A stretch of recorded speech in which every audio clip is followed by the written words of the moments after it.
She's interviewed by CBS, local affiliates, LA Times. She has a great story to tell about Donald Trump. So I'll turn this over to Agnes Gibboney, our angel mom with the Remembrance Project. Please give her a round of applause. This is very hard what she does. I want to tell you a little bit about myself. I was 2 years old when my parents left Hungary. I was born in Budapest, Hungary. And my brother, my father, my mother, and myself. The first time we crossed the border, my parents were arrested because I woke up in the middle of the night crying. So they attempted again in January of 1957. This time they gave me something to sleep. And it was safe for them because my mother had a best friend who worked in a pharmacy, so she mixed it for me. My parents were successful in crossing into Yugoslavia, and their dream was to come to the United States. But because my father was born in Yugoslavia, they wanted us to stay, and my mother said no. So they wouldn't allow us to go to the American embassy to come to the United States. And they gave us three choices: South Africa, my mother said forget it.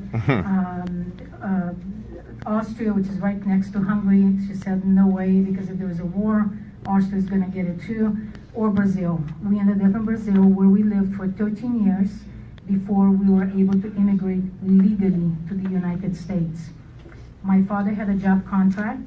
We had to follow all the rules, go through background investigation, by the American embassy. Please share this, everyone. You're hearing the story of a legal immigrant who lost her son to an illegal alien. The ones you provided, they went around and asked. And medical from head to toe, make sure we don't have lice, we don't have TB, we don't have any communicable disease, make sure we don't have cancer or anything that's going to be a burden to citizens of the United States. What a concept, right? And my father had to have a job contract to come in. We came in legally through LAX, and unfortunately, the safe place that my mother so longed to come to live, to give us, my brother and myself, a better life. My only son, Ronald, who's the son of a Brazilian, my ex-husband, was murdered by a previously deported illegal alien. Now, I didn't find out he was deported for many, many years, only because the police never told me. California Department of Correction never told me, and I called them every year just before Christmas, because that is the only thing I had control of, is to find out where he is housed and that he's still in prison. Because for some reason, I just didn't trust them, because initially they lost him for 2 months in prison in the system, and I could never understand that. It was a very, very long road for my family and myself. I got the call when I was camping with my two daughters with Girl Scouts at Lake Paris, and my husband was the one that called me and said Ronald had been shot in the shoulder, but he's expected to survive. I cannot tell you how I despise the word expected to survive. Anytime there is a shooting, there is a stabbing, the media or the newspaper will say the victim is expected to survive. Well, my son did not survive his injuries because the bullet that entered the right shoulder severed the main artery, and he died in surgery 3.5 hours later, unbeknownst to me, until I got home and my husband met me in the hallway, gave me a hug and said, I'm so sorry. And I said, no, it's okay. I just want to be in the hospital to be with Ronald, so when he's done with surgery, he can see me and he won't be scared, because my son he was petrified of needles. So I could only imagine the panic that he was in. And he held me back and he said, you don't understand, Ronald didn't make it. The very first thing I felt was as if somebody poured a bucket of hot water on my head. It just went down. I became incredibly disoriented. I walked in my walk-in closet to pick something to wear. I walked out, I couldn't find anything. I called my mother, and it was the most horrific thing to listen to my father ask for his first grandchild, how is Ronald, how is Ronald? And my mother was asking me how he is, but I couldn't say he died. Because if I said he died, that would have made it true. And final, I said Ronald is gone. And my mother said, geez, don't joke like that. I says, I have never joked about anything serious in my life. But Ronald is no longer here. And the next call I made was to Brazil to let his father know. I was very angry with him. For some reason, I took it out on him, whatever. But I went to the hospital and still waiting to hear that this was a mistake. This was not my son. My husband was the deputy chief of El Monte PD, where my son was killed. They called the unit, took my 2 daughters and my mother down to County USC. And one thing I asked the 2 officers that were downstairs. I said, did my son say anything? All I wanted to hear is for him to say, your son said, tell my mom I love her. And he said, no, ma'am. He opened his eyes and he closed and he passed out. He was lacking oxygen. I live with that every day, longing for him to say something that he never could. We went upstairs to the 2nd floor and walked into another room, and I thought they're gonna ask me who this individual is to me. I'm gonna have to fill out paperwork. Never thinking anything. All I knew was an empty room, had about 4 or 5 chairs on one side, floor to ceiling, wall to wall drape on another side. And I'm talking to the 2 deputies, 2 officers there without thinking. I was just very normal, and I'm thinking I'm gonna be looking at somebody else's dead body because it isn't gonna be my son. They probably had his wallet or somebody that looks like him. I thought of every excuse imaginable. Well, the officer stood to the side holding his clipboard and said, Mrs. Gibboney, your son is behind the drapes. I almost fainted. I had to sit down and I said, I gotta be strong. I gotta do this for my son, if that's who's here. This is what And he opened the drapes. we're fighting for these parents. We're fighting against illegal immigration. To the window, and as he opened the drapes, I could see my son's face. His eyes still taped, still intubated, with a smudge of blood over here. And I almost broke the glass, banging on it, begging him to wake up. Because you see, if you knew Ronald, he was a prankster. He liked to play games. And I honestly thought this was just another game. He never moved. And I said, can I please touch my son? No, ma'am. He is evidence. So from that moment on, I was not allowed to touch my son, even though many hands touched him during surgery. But that's very cruel to a mother, not to be able to touch her son. The next time I saw him was in the morgue, and the mortuary, cold and clammy and hard, and it was just absolutely devastating. I made it through that first year. I don't know how that year came and went. The next year is when it finally hit me that my son's never coming back. When I had Mother's Day again, actually I buried my son a week before Mother's Day. So you mothers can only imagine how my Mother's Day has been since for the past 15 years. People say, oh, you heal, time heals everything. No, it doesn't. That's really offensive. Time doesn't heal anything like this. Time will never heal a mother's broken heart longing for her child. Never. That's just a myth. Yeah, you move on, you learn how to walk again, you learn how to wake up again, how to smile again, but always with that emptiness in your heart.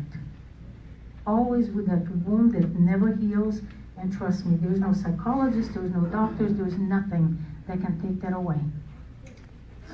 Well, I volunteered, I helped other families who lost a loved one to a violent crime, ran a support group for many years. And starting last year, well, let me back up just a little bit. 4 months after my son was murdered, my only sibling, my brother, passed away. He had a massive stroke from the overwhelming stress. You can imagine how I felt. I was very angry with God at that time, thinking, you already took my son, now you take my only sibling. What did I do? What did I do? What are you trying to teach me? But I didn't give up and didn't give in. I took the lesson and got up and continued walking, only to watch my father for 11 years suffer, wanting to die to be with my son. Well, 4 years ago, he joined my son, and a year and a half, my mother joined them. So I'm by myself. And the reason I'm fighting for this country is because this was the country my mother wanted to come. And this is a way to honor my mother. I became a U.S. citizen, and I took that oath very seriously. This is my flag. I don't have dual citizenship with Hungary, nor do I want one. I am an American. I may not have been born here, but my heart belongs here. I met Mr. Trump several times. We had private conversations.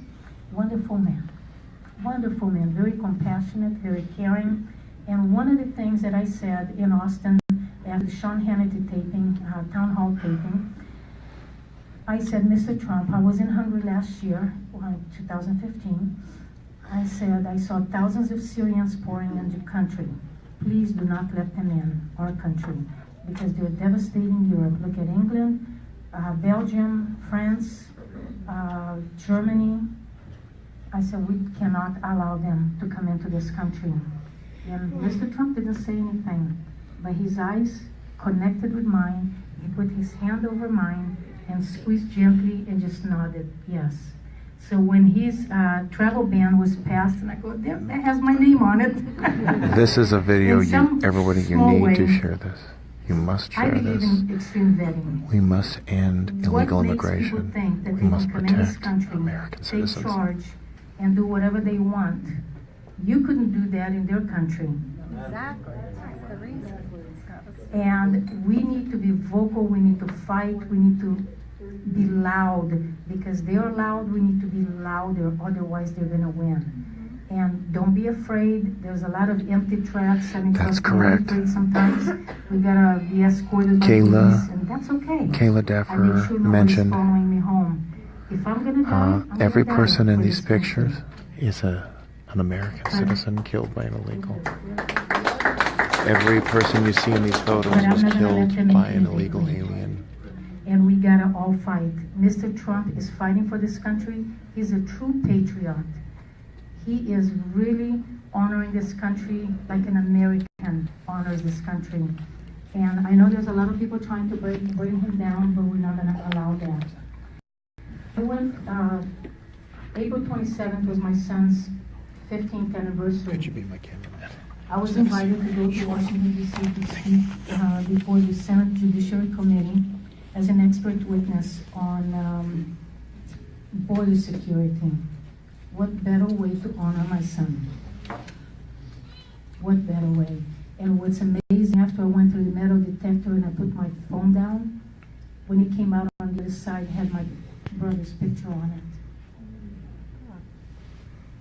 So my family is with me, even though physically they're not here. But I am not gonna quit, I am not gonna stop. I'm gonna fight for this country no matter what it takes. Nobody's gonna intimidate me. I don't fight with anybody, don't fight with me either, because you haven't seen me fight yet, but I'm gonna stand up for this country, for our president. There's something else you wanted me to point out? Talk about when we did the state hearing with, SB 54. Oh, in Sacramento. Travis Allen. Oh, okay. Yeah, I was invited also to speak at the Public Safety Commission the week before in Sacramento, Travis Allen, Bill 1252. And they had a lot of interviews. It's just really amazing how if you're a victim and you're a legal immigrant, most of the press or media do not want to interview you because it goes against their agenda. That's right. And I kind of sit back and laugh, and I thought, what better story? Here I am, a legal immigrant. Here I am, an illegal murdered my only child, my only son, and they don't want to interview me. That's okay, because I'm still getting my point across. And they're going to hear it one way or the other. This is not about my son. This is about all these lives and the thousands of others that we don't know about. Because the government does not tell you who's illegal and who's not. Now, under Trump, we're going to find out. It took me 11 years to find out that the guy that murdered my son was here illegally. 11 years. And interestingly enough, December 24th, well, December 24th, I got a letter from California Department of Correction, and I know thousands of victims out there, hundreds and hundreds of victims through the years, and I asked each one of them, I put it on Facebook, I said, did anybody get this letter from California Department of Corrections? Nobody did, but I did. So I wonder if I'm being flagged with California Department of Corrections, with the VINE program that ended here in California. VINE is a victim offender education information. They have no information on my son's killer anymore. And I got that letter on December 24th. You have never seen me cry like a baby like that day. And I told my husband, do they really have to send this out just before Christmas? But this is what they do. And I am not gonna let myself be intimidated by California Department of Correction or anybody. Because if you do something crooked, I'm gonna point it out. Because you should not treat anybody like that, much less a victim's mother. I'm not the criminal here. I didn't break any laws.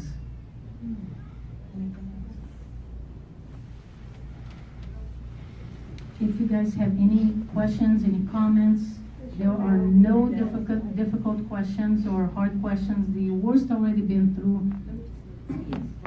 We'll do questions. I'm going to just make a quick Are you doing questions now? Maria,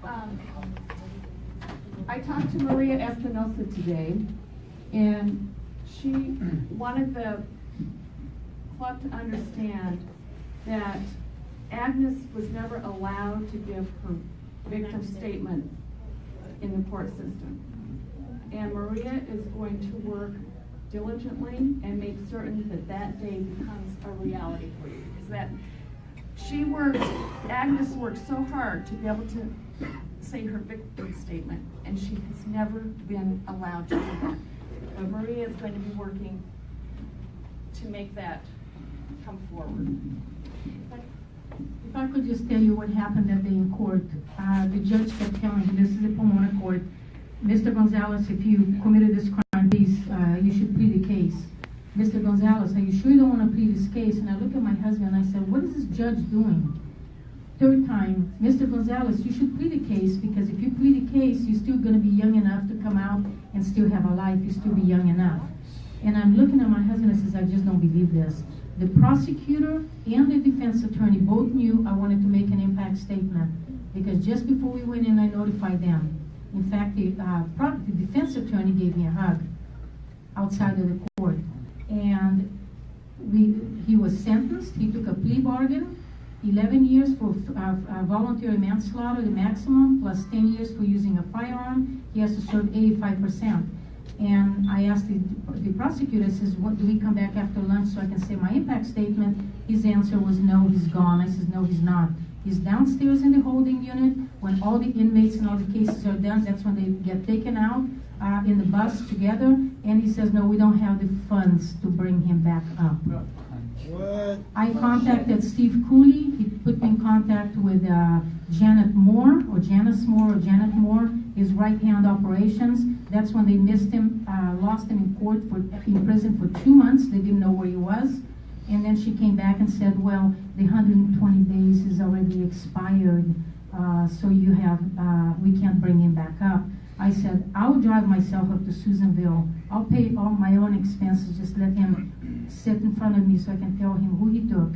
And she says, we can't do that. He has rights. And I says, what about my rights? This is how victims are treated often in courts.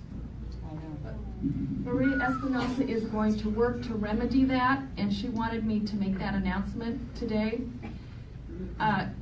Of course, our system is run by agenda-driven judges and prosecutors. That's how we are in this predicament, where illegals really have more rights than we do as citizens.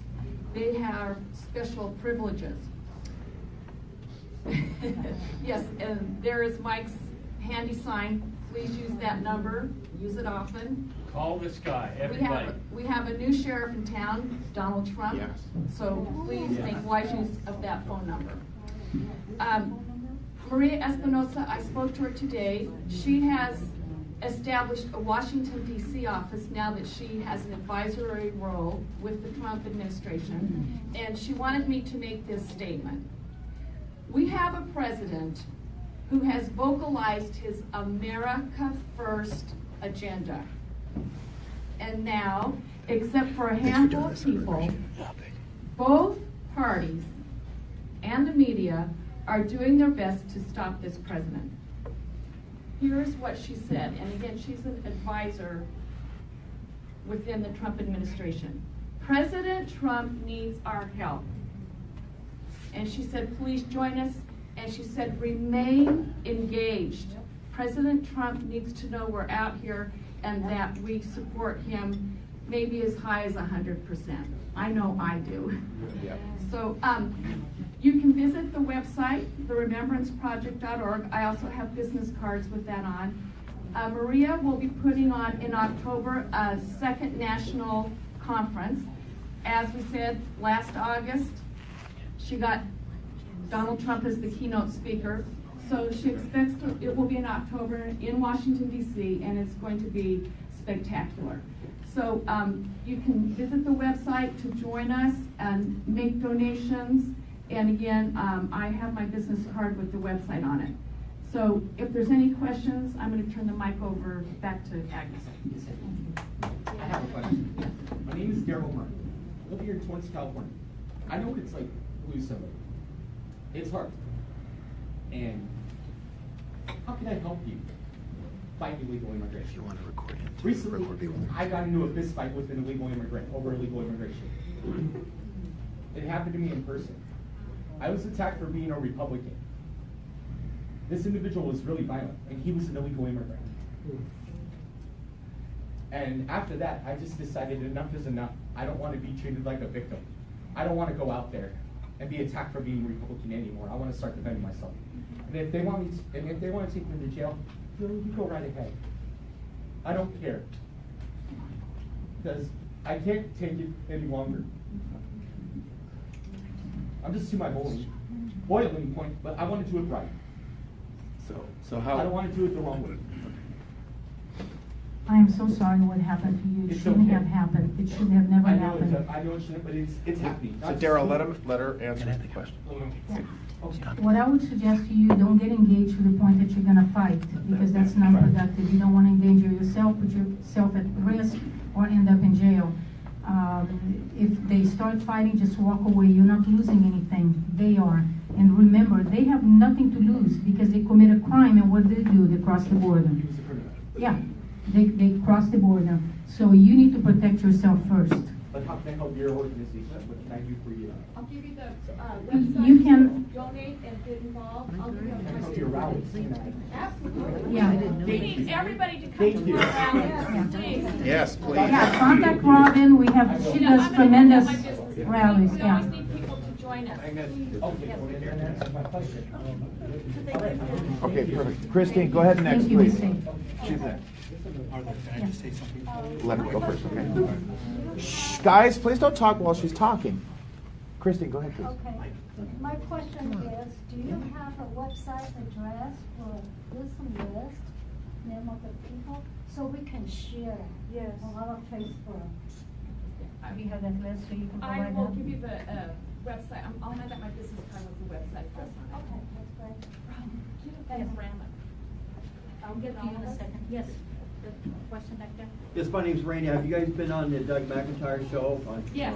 Yeah, okay, great. Because he's really strongly Yes, anti-illegal he's immigration. awesome.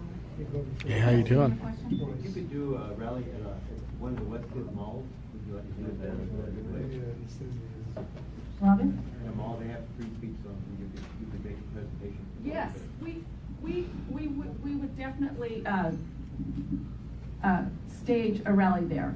We also stage at city council meetings, county board of supervisors meetings. We also go to elected officials' offices. This Monday, actually, there is a hearing in Los Angeles for the killer of the 5 Americans. Kevin De Leon's office is 2 miles away. We're going to go visit him after the hearing and talk to him about what happened to his constituents. So we go to elected officials' office, city council meetings, and we would love to do a free speech zone Do event. in conjunction with voter registration, if we convince people? Yes, we would love to do something with voter registration. We're very supportive of law enforcement, and voter registration would be great. Religious groups. Yes, absolutely. Okay. Okay. If you guys want to do any fundraisers to donate to Remembrance Project, it's a very easy website, the remembranceproject.org. It's tax deductible, so please help. Yes, somebody had a question? Yes. The individual that do they sell it? The individuals that do? Yeah, Pedro. I will give you contact information if you want a shirt. Come. Yeah, yeah, she'll give you the information. Take it now. Any other question? Any other questions? Any questions, comments? Yes. I didn't fully understand what you said. I understood that they sent a letter on December, you received on December 24th about not knowing the whereabouts of the No, killer? the letter in the December 24th was to tell me that Vine program is not effective in California anymore, but everybody that I talked to, for their cases, it is. So I need somebody to look into that as to why in California. I always got information from Vine regarding the inmate that murdered my son. Now they have nothing. It's completely clear. They completely wiped it out. So who did that? California Department of Corrections. And as of last year, you're not allowed to call in. There was an 800 or 888 number that you call to get information on your inmate. You cannot do that anymore. You have to write in. So the only thing that I had control of was to call, to make those calls once a year as a gift to me. I can't do that anymore because they took that away. Are there any other questions? Any other questions? Thank you so much for Please your give her a attention. round of applause, please. If you have any questions or want to talk to me about it, okay? Thank you so much. Hi folks, my name is Raul Rodriguez and I'm the California coordinator for America First Latinos. And I'd just like to say that every one of you has a gift and a talent. We need you to help us. We need to reclaim this state of California and the country that we all love. I'm a very proud American and we need to fight together. We need to fight because if we don't, we're going to lose not only California, but the United States of America. And we need to stand up and fight together. We can do it. So please do whatever you can do, because it's really important that we unite together so that we can be proud Americans again, proud of our everything we stand for. God, country. So we need your help. Thank you very much. I would also like to say that recently we visited Kevin De Leon's office. Arthur's got a video. Robin's got a video. Gary Grindall's got a video. Watch the video and you can see how much contempt these people have for us and how much hatred they have for American citizens. Yeah. This guy needs to be just call this guy. Everybody in this room, call him. Call both those numbers. Call him once every couple of days. Just call. You don't even have to say anything important. Just call him and bother him and bug him and ask him stupid questions. These people. This guy is a vile human being. He's a filthy, dirty, vile man. This is the ICE right here number. If you see any illegal aliens, if you see people that are hiring illegal aliens, call this number. If it's a legitimate tip, they will roll on it. They told me that. 866-DHS2-ICE. These guys are serious. I've talked to them. If you know people who've been convicted of crimes and they're running loose and they've already served their time, you know where they are at, call them. If you know their date of birth, it makes it a lot easier for them. So please, get involved. Fight back.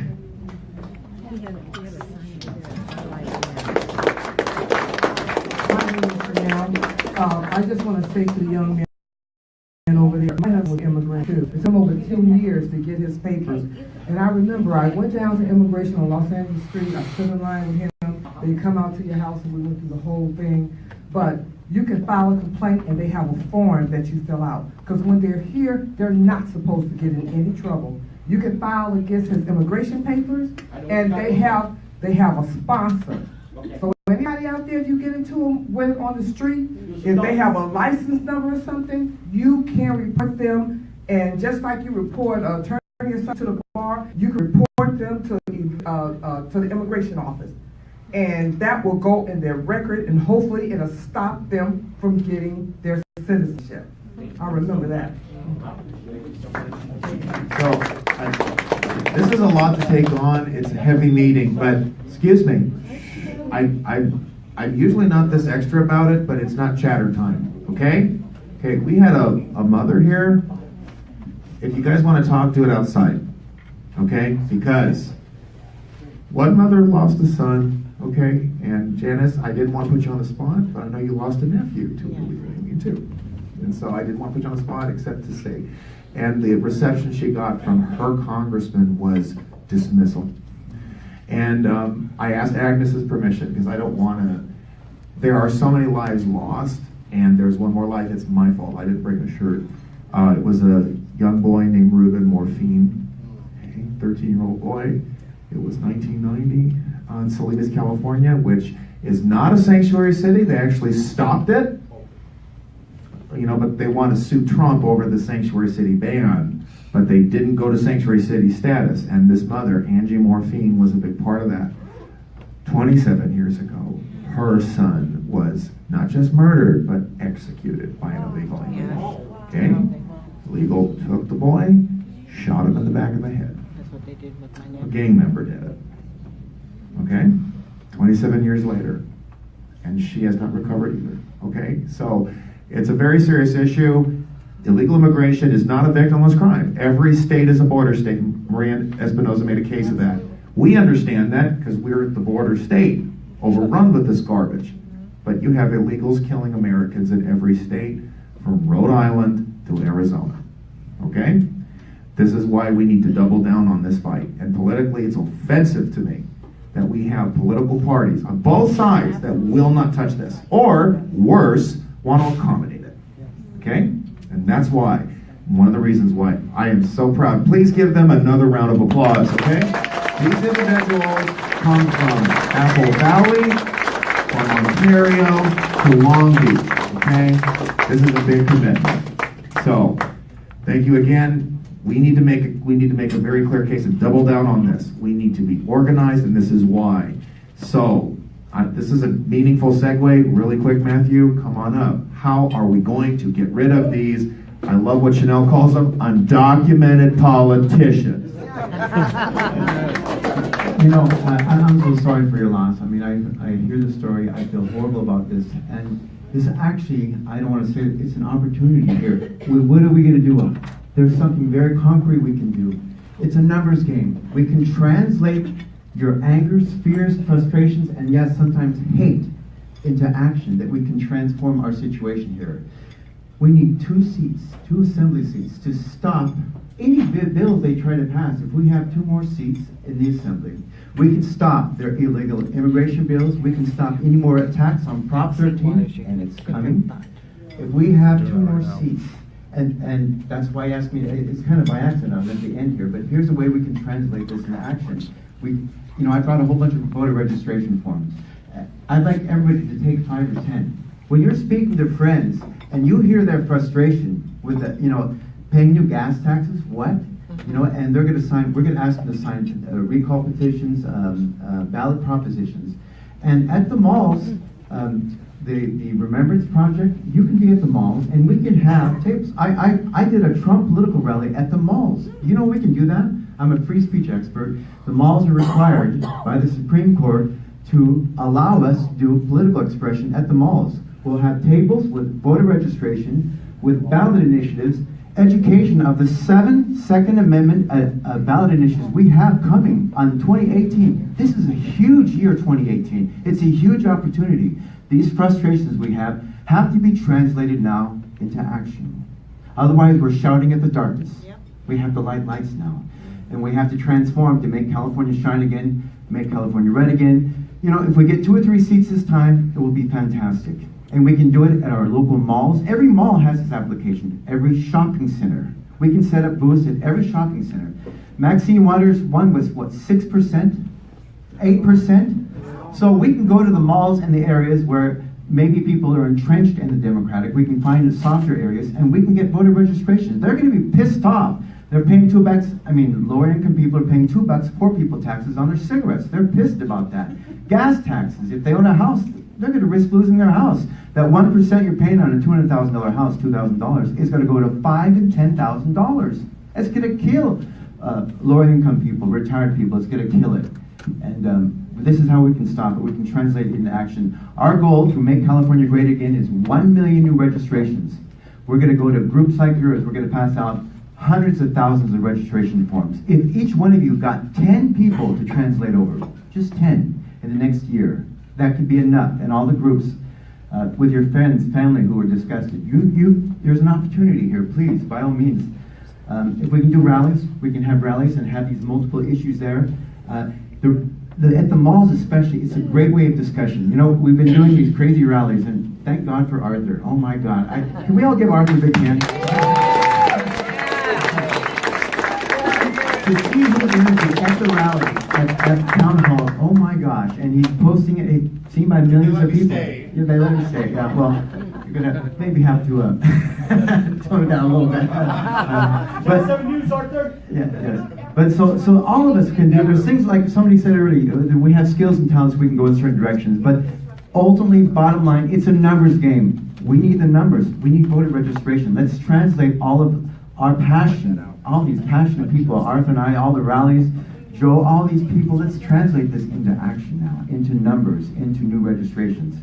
And I'll tell you today, one way we're going to gain a lot of votes is scaring the crap out of those people who voted illegally. Today I was in Norwalk and the Register of Voters. I found one. I'm filing a police report. I'm turning it over to the district attorney, to the Register of Voters, and to ICE. That person will be deported. How did you find it? How did you find it? I found it in a newspaper article. One of those illegals that was appointed to a commission. Yes. There last night. Yes. Oh my God. He voted? He registered to vote. I found it today. Which one? There's Julian. Yeah. Francisco Medina. Yes. He voted. As far as why didn't he vote? He registered. So He we found registered. Yes, that's a felony. Those are felonies. Bill He will lose all future chance of becoming an American citizen. If even somebody naturalizes, we can revoke their naturalization if they voted illegally before they became a citizen. And if you guys want to do a press conference at Ruiz's office, let's do a press conference there announcing a prosecution of illegal voters. Yes. And we will warn anybody who votes illegally in our system will be prosecuted. We'll lose all chance of citizenship. I have a question. Yes. I understand that there was a committee in LA County that they went out and they found 24,000 dead people voted in this last election. Do you know who they are? Who were they? Who were the ladies? I don't know about that. We can't get them deported though. They've already met the mandate. Yeah. So let me see. Well, it's just a numbers game. We're the lights. You know, don't wait. If you take voter registration, just have them in your car with you. If you can find people, just don't wait for that. There's some training. You know, I got a lot. I just hand them out. It's not complicated. There's just a tad of training about this. But if they do it wrong, they sit in themselves. It will be sent back with corrections to be made. But just take that opportunity. It's a numbers game. It's time to take action. Let us be the individual lights. We're the one. To quote a famous saying, "We're the ones we've been waiting for." All right. So all these great leaders, all the great passion. Let's translate it now into action. Let's make California great again. Okay? Yeah. It already feels greater again. Okay? And I get crap from the left about, well, America was never great. Excuse me. The fact that you live in this country and have a phone that has everything in the world in it, and that's a product of this country, you're going to get, when I get these La Raza creeps who run after me now, and they are fun to mess with. And then all I have to do is say, what would you like to tell Ronald Da Silva? Oh, I'm sorry, you can't tell him anything because he's dead. Shuts him up. And I want to do that. They've tried to shut us up for 8 years, now we're shutting them up. Because they have nothing to say. You know what Kevin DeLeon said at the in Riverside? I said, where is my son's sanctuary city? Where was my family's sanctuary city? Yeah. He said, oh, but honey, he held my hand and said, but honey, he's going to be deported when he gets out. I says, no, he isn't. Not according to SB 54, he is not. That's right. And he walked away then. That's right. Good. And so we're going to make sure, so we are putting this momentum together. There's a lot of people you need to connect with. So with that, please make sure to tip your waiters and waitresses. I am urging you, contact Robin, speak to Agnes. Anybody, you talk to me, talk to Claude afterwards. There's a lot of catching up. And really quick, I just want to quickly honor, here's Alma Navarro. Just stand up really quick. He's the one going after the crazy black lady. We already found out where she lives. We did a press conference. Your press conference has gone national. And what's the signature issue? Illegal immigration. Yes. Decimating black communities, Hispanic communities. And you know what? I'm agreeing with you, Chanel. Because there's no justice, I don't think she should get a paycheck. That's right. And you'll get it, Omar. Thank you so much for being here. Thank you. Hey, folks, we have a list here of activists. If you want to get involved, I can pass this around. You can sign the information on there, and we can Robin will call you, and we'll get together with you if you want to help out. Okay? So if you're ready, I'll just